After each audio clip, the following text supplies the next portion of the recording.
Hello my tears, இது என் பர்த்டேக்கு நானே செய்கிற கேக்.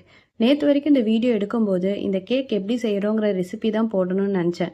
பட் என் பர்த்டே அன்னைக்கு கேக் வெட்டும்போது தான் யோசித்தேன், கண்டிப்பாக ரெசிபி போடக்கூடாது, எனக்கு என்ன தோணுதோ அதை சொல்லணும்னு.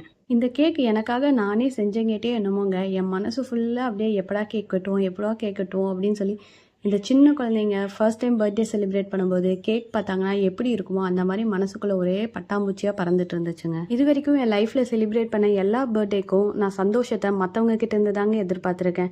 இவங்க யாராச்சும் நம்மளுக்கு விஷ் பண்ணுவாங்களா, இவங்க நம்மளுக்கு கிஃப்ட் தருவாங்களா, இவங்க நம்மளுக்கு இது பண்ணுவாங்களா அப்படின்னு.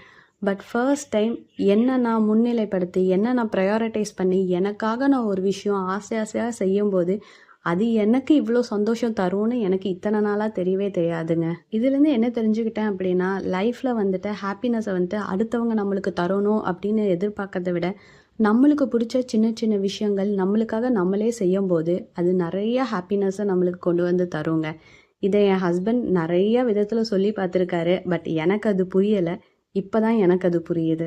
எனக்கு ரொம்ப ஃபேவரட்டான சாக்கோ ட்ரஃபிள் கேக் தாங்க செஞ்சுருக்கேன். ரொம்ப பர்ஃபெக்டாலாம் இல்லை, கடையில் வாங்குற மாதிரி இல்லை. பட் இருந்தாலுமே அந்த டேஸ்ட்டு நிஜமாலுமே எனக்கு ரொம்ப பிடிச்சிருந்துச்சுங்க. ஃபஸ்ட்டு கேக்கே செய்ய தெரியாது, இப்போ எனக்கு பிடிச்ச கேக் செய்கிற அளவுக்கு நான் வந்திருக்கேங்க. நெக்ஸ்ட்டு ஃபினிஷிங் எல்லாமே கற்றுக்கலாங்க. நீங்களும் உங்கள் லைஃப்பில் மற்றவங்க உங்களை சந்தோஷப்படுத்தணுங்கிறத விட உங்களை நீங்கள் ப்ரையாரிட்டைஸ் பண்ணி உங்களுக்கான விஷயங்களை செஞ்சு பாருங்கள். லைஃபே அழகாக மாறும்.